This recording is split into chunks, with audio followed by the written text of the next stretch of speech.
এই না ওয়ার্ডটা শুনতে আমাদের সবার এত খারাপ লাগে, সব থেকে খারাপ ওয়ার্ড লাগে আপনি একটা প্রশ্ন করছেন আর তার উত্তরে অন্যজন বলছেন না।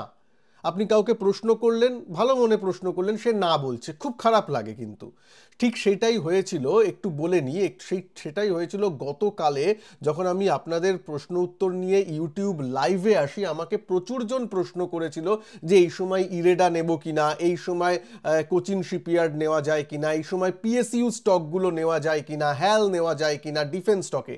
আর প্রত্যেকটার উত্তরে আমি না না বলে গেছিলাম, যেহেতু ওভারঅল মার্কেট কন্ডিশন খারাপ, যেহেতু ইন্ডেক্স সেই আপনার নিফটি বলুন বা মিড ক্যাপ স্মল ক্যাপ বলুন, ইন্ডেক্স লেভেলে ওভারঅল মার্কেট খারাপ, সেহেতু যে কোনো স্টকে হাত দেওয়া উচিত নয়। প্রত্যেকটার উত্তরে না বলছিলাম। এক সময় তো হয়তো আপনাদের মনে হচ্ছিলাম আরে বাবা লাইভে আসলাম কেন, যাই প্রশ্ন করি সঞ্জয় না বলে।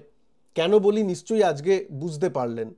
দেখুন, ট্রেডিংয়ের ব্যাপার হচ্ছে, এখানে ইনভেস্টমেন্টের ব্যাপার হচ্ছে না যে যত পড়বে আমি নিয়ে নিয়ে জমাবো। তো সেটা তো আমি করছি, সেটার কথা তো কালকেও বলেছিলাম, যেটা মিউচুয়াল ফান্ড, একটা স্টকে নয়। সেটা নিয়ে এই ভিডিওতেই বলবো কিভাবে ইনভেস্টমেন্ট প্ল্যানটা একটু করা উচিত। ইনভেস্টমেন্ট প্ল্যান নিয়েই তো আজকের ভিডিও। তার সাথে সাথে যেটা করব না সেটা আগে একটু বলে নিই। সেটা হচ্ছে এখন পজিটিভ সাইডে সুইং ট্রেডিং থেকে অ্যাভয়েড করা উচিত। শর্ট টার্ম সুইং ট্রেড, যারা এক সপ্তাহ এক মাস এরকম নজরিয়া রেখে ট্রেড করেন মানে স্টকে লং সাইডে, তাদের জন্য বলছি। যদিও আমি কোনো ফিনান্সিয়াল অ্যাডভাইজার নই, অ্যাডভাইস দিচ্ছি না, আমি কি করছি সেটা বলছি। আমি কিন্তু এখন শর্ট টার্ম সুইং ট্রেডিং থেকে বিরত থাকবো। অল্প পজিশন নিয়েছিলাম সেগুলোকেও বিক্রি করে দিচ্ছি। সুতরাং এই ব্যাপারটা মাথায় রাখবো। কেন মাথায় রাখবো দেখুন, যদিও নিফটিকে একটা আর্টিফিশিয়ালি একটা জায়গায় দাঁড় করিয়ে দেওয়া অনেক কিছু চলে, যেহেতু ইনভেস্টার সেন্টিমেন্টটাকে ভালো রাখা, মানে অনেকে তো চায়, সে এফআইআই বলুন ডিআইআই বলুন, অনেক মিউচুয়াল ফান্ড ম্যানেজাররাও থাকে। কেননা যদি ডিআইআইদের মানসিকতা, ইনভেস্টর সেন্টিমেন্টটা খারাপ হয়ে যায়, তাহলে তো অনেকেই সব মানে রিডেমশন চলে আসবে, বেচা শুরু হয়ে যাবে, সেগুলো তো কেউ চায় না। তাই জন্য নিফটিকে একসময় 150-200 পয়েন্ট নিফটি মাইনাসে থাকলেও একসময় তো আজকে নিফটি পজিটিভও হয়ে যায়, তারপর আবার 100 পয়েন্ট মাইনাসে বন্ধ হয়। দেখতে গেলে ওই 0.4%, এমন কিছু নয়। কিন্তু তলে তলে মিড ক্যাপ স্মল ক্যাপে যদি সেলিংটা দেখেন, 2%, 2.5%-এর মতো mid cap small cap index কিন্তু মাইনাস হয়েছে। যেখানে আমার আপনার পোর্টফোলিওগুলো বেশি থাকে সেই স্টকগুলো কিন্তু অনেক পড়েছে। যেমন দেখুন, এই যে আইইএক্স বলুন, কেফিনটেক, আরইসি নিয়ে কালকে প্রশ্ন এসেছিল, আরইসি এই লেভেলে নেওয়া যায়, বারবার বারণ করেছিলাম। এখন আমি কিছু দেখছি না। আপনি নেবেন কি নেবেন না আমি তো ফিনান্সিয়াল অ্যাডভাইস নয়, অ্যাডভাইস করতে পারি না। আমি শুধু বলেছিলাম আমি হলে এই বাজারে নিতাম না। পিএসইউ স্টকগুলো এখন কনসলিডেট করছে, বা পিএসইউ মানে তার মধ্যে সব কিছুই আসছে। পিএসইউ পাওয়ার সেক্টরের স্টক থেকে, শিপইয়ার্ড থেকে শুরু করে, ডিফেন্স থেকে শুরু করে, যাই বলুন না কেন সবগুলোই আসছে। পিএসইউ স্টকগুলো সাইডওয়েজ টু নেগেটিভ ডাউন ট্রেন্ডে চলছে, বা সাইডওয়েজ ট্রেন্ডে চলছে অনেকগুলো। সেগুলো থেকে যতক্ষণ না হায়ার হাই হায়ার লো ফরম্যাটে আবার বুলিশনেস আসছে, ততক্ষণ আমি দেখব না। সুইং ট্রেডিং এর জন্য দেখবো না, না না, বারবার বলেছিলাম। ওই যে বললাম, না শুনতে সবারই খারাপ লাগে, কিন্তু কখনো কখনো নাটা শুনতে হয়। কারণ মার্কেটের এটাই ধর্ম যে বুল মার্কেটে 2023 বা 24-এর প্রথম দিকে আপনাদের হাতে যে টাকাটা মার্কেট দিয়েছিল, এখন কিন্তু মার্কেট আবার নিয়ে নিতে চাইবে। সুতরাং আপনার ক্যাপাবিলিটি কতটা, সেটার পরীক্ষা যে এই মার্কেটে আপনি সেই টাকাটা মার্কেটের হাতে তুলে দেবেন না। ট্রেডিংয়ের কথা বলছি, ঠিক আছে?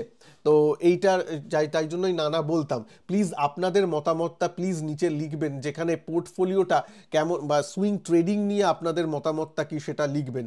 যে যে সাবধানতাটা আপনাদের বলেছিলাম সেটা আপনাদের কেমন লেগেছে, আপনাদের মতামত কি সেই নিয়ে প্লিজ জানাবেন নিচে কমেন্ট বক্সে। আমি কিন্তু প্রত্যেকের কমেন্ট পড়ি। আচ্ছা, এইটা গেল আপনার মানে ওভারঅল মার্কেটের ব্যাপারটা, যেখানে কিন্তু আমাদের প্রচুর কশাস হতে হবে। কারণ স্মল ক্যাপ, মিড ক্যাপের যদি চার্টটা দেখুন, মিড ক্যাপটা এখন 200 মুভিং অ্যাভারেজের কাছে এসেছে, যেহেতু নিফটি অনেক আগেই এসেছিল। এইটা যদি ভেঙে যায় তাহলে আরেকটু খারাপ হবে। এবার হয়তো এইখানে একবারে তো নাও ভাঙে, এখানে থেকে একটু ডেড ক্যাট বাউন্স দিল, সেখানে একটু নাচানাচি করে তারপর আবার হয়তো ভাঙতে পারে বা উপরের দিকে যেতে পারে। কিন্তু যতক্ষণ এই চুপচাপ চলছে, এই সুইং হাইয়ের উপরে যাচ্ছে না, ততক্ষণে আমি বলে দিতে পারি না যে বাজার আবার সব ঠিক হয়ে গেছে, বাজারে এভরিথিং ইজ রোজি, তা বলা যায় না। একটু কারেকশান এতটা বেড়েছে, তারপর একটু সাইডওয়েজ কারেকশান, আমি কারেকশানই বলবো, কারেকশানটা হতেই পারে এবং অনেক দিন ধরে, কয়েক মাস ধরেও চলতে পারে, সেটা কিন্তু ঠিক। এবং তলে তলে ওই স্টকগুলোতে সেলিং হচ্ছে, সেটা তো চলছেই। আচ্ছা, এইটা হলো ব্যাপার। সুতরাং এখানে সুইং ট্রেডিং যখন আমরা করব, তখন তার মধ্যে আমাদের ব্যাপারটা একটু আলাদা রকম মানসিকতা থাকবে। এবার আমি ইনভেস্টমেন্টের ব্যাপারে আসব, একটু আমি বলে নিই তার আগে। আইটি মানে ইনভেস্টমেন্ট বললেই টিসিএস ইনফোসিস ছাড়া তো বলা যায় না, আইটি নিয়ে বলা যায় না। টিসিএস এর রেজাল্ট এসেছিল, টিসিএস এর রেজাল্ট খুব একটা বিশাল আহামরিও হয়নি, আবার খুব একটা খারাপও হয়নি। এবার প্রশ্ন কি হচ্ছে, এই খারাপ বাজারে সবাই তো চায় যে যেখানে রিস্ক কম, ধরুন যারা বড় বড় মার্কেট প্লেয়ার, যাদের কেনা বেচায় মার্কেট মুভ করে, তারা সুতরাং একটু সেফ হেভেনের দিকেই যেতে চায়। তার মধ্যে টিসিএস, ইনফোসিস এগুলো একটা ভালো নাম। এবার তার মধ্যে যদি সে যেতে চায়, এবার সে যদি দেখে যে হ্যাঁ, তার তো রেজাল্টের যে একটা ফাঁড়া ঝুলছিল সেটাও হয়ে গেল, রেজাল্ট যাই হয়েছে মোটামুটি হয়েছে, খুব একটা খারাপ নয়, এই বাজে মার্কেটে আমার কাছে যে উদ্বৃত্ত টাকাটা আছে বা স্মল ক্যাপে যে আমার রিস্কে টাকাটা লাগানো আছে, সেখান থেকে বেরিয়ে আমি বাবা টিসিএসে থাকি, টাকাটা অ্যাটলিস্ট ডুববে না, কারণ রেজাল্ট তো খুব একটা খারাপ হচ্ছে না। বুঝতে পারছেন ব্যাপারটা এরকমও হচ্ছে। তাই জন্যই কিন্তু আজকে আইটি ইন্ডেক্সটা টিসিএস ইনফোসিসের জেরে কিন্তু আজকে বেড়েছে। আপনাকে একটা উদাহরণ দেখাই, টাটারই ভাই, মানে কি বলে, টিসিএস এরই ভাই বলা যায়, তো সেই টাটা ইলাক্সির রেজাল্ট কিন্তু খারাপ এবং আজকে গ্যাপ ডাউন দিয়ে কিন্তু মাইনাস হয়েছে। সুতরাং বুঝতে পারছেন এক একটা মানে পুরো আইটি সেক্টর যে ভালো, ওই আইটি ইন্ডেক্সটা বেড়েছে বলে সেটা মনে করার কারণ নেই, কিন্তু সেটা আমি জাস্ট আপনাদের মনে করিয়ে দিলাম। এই নয় যে কালকেই গিয়ে আইটি বিজ সব কিনে নিলেন, তা নয়। এই বাজারে একটু শর্ট টার্ম যাদের মানসিকতা আছে তাদেরকে একটু সাবধানে থাকতে হবে। চলুন এবার যেটা লং টার্ম ইনভেস্টমেন্টের ব্যাপারে এই মার্কেটে কি করা যায় তা নিয়ে আলোচনা করি। এতক্ষণ পর্যন্ত ভিডিওটাকে ভালো লাগলে একটু লাইক শেয়ার অবশ্যই করবেন, আর চ্যানেলে নতুন হলে চ্যানেলকে সাবস্ক্রাইব করে বেল আইকনকে প্রেস করতে ভুলবেন না, যাতে এর উপর নতুন কোনো আপডেট আসলে তার নোটিফিকেশন আপনার কাছে চলে আসে। আর যারা লাইভ মার্কেটে, আমি প্রায় প্রত্যেক দিন বেসিসে আমার মেম্বারদের সাথে, আমার স্টুডেন্টদের সাথে ইন্টারাক্ট করি, ভিডিও বানাই স্পেশাল, বা লাইভ মার্কেটে এসে রিস্ক ম্যানেজমেন্ট নিয়ে কথা বলি, নিজের ট্রেডের মাধ্যমে অনেক কিছু শেখাবার চেষ্টা করি।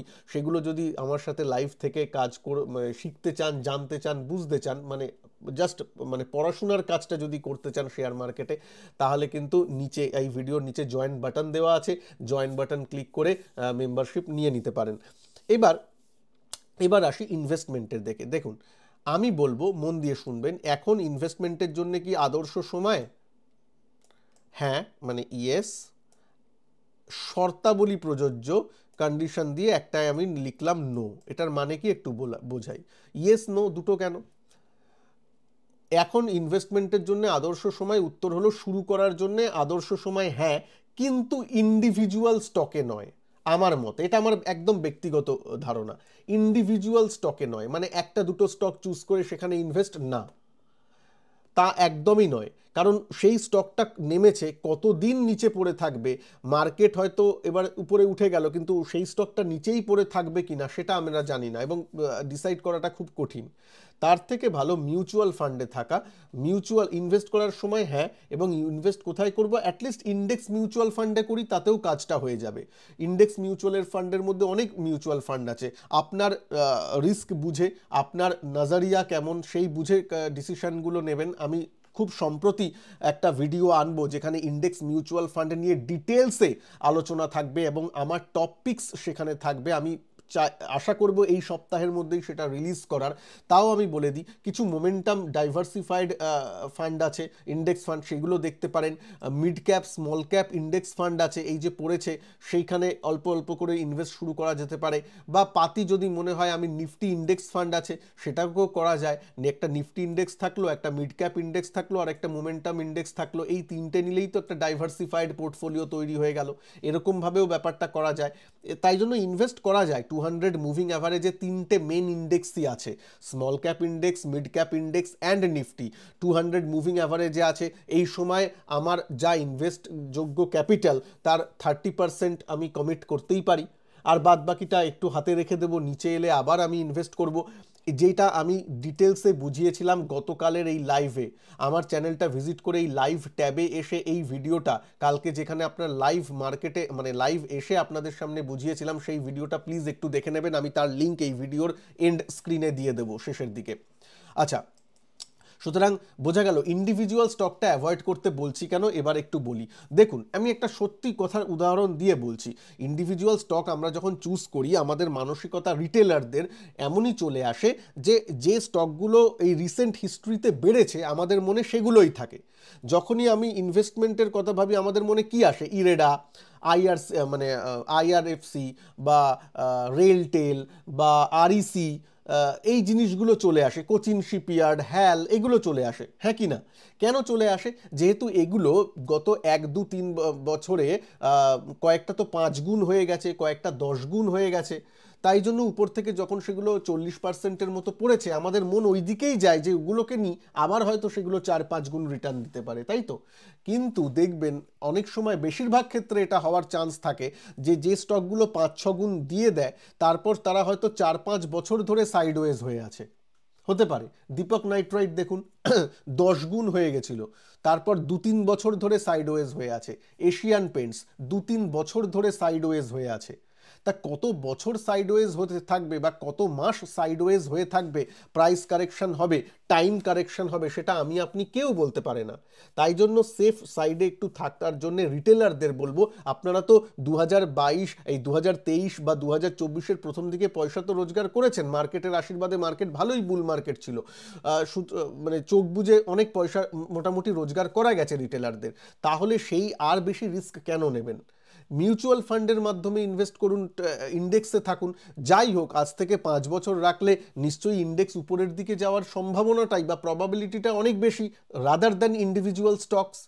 তাই জন্য বলছি ইন্ডিভিজুয়াল স্টক থেকে একটু বিরত থাকুন, কারণ সেখানে স্টক সিলেকশনের ব্যাপারগুলো এসে যায়, বা স্টকগুলো যেহেতু অনেক বেড়ে গেছে এই রিসেন্ট শর্ট টাইমে, সেহেতু ওদের কনসলিডেশন ফেজটাও অনেকটা বড় হতে পারে। তাই জন্যই বলছি, সেই কনসলিডেশনের ঝুঁকি ঝামেলায় যদি না পড়তে চান, একটু ইন্ডেক্সকে আমি দেখা যায় সামগ্রিক বাজার যখন উপরে উঠবে, ইন্ডেক্সও আমার উপরে যাবে এবং আমার পয়সাটা আসার আচ্ছা অ্যাটলিস্ট ডুববে না।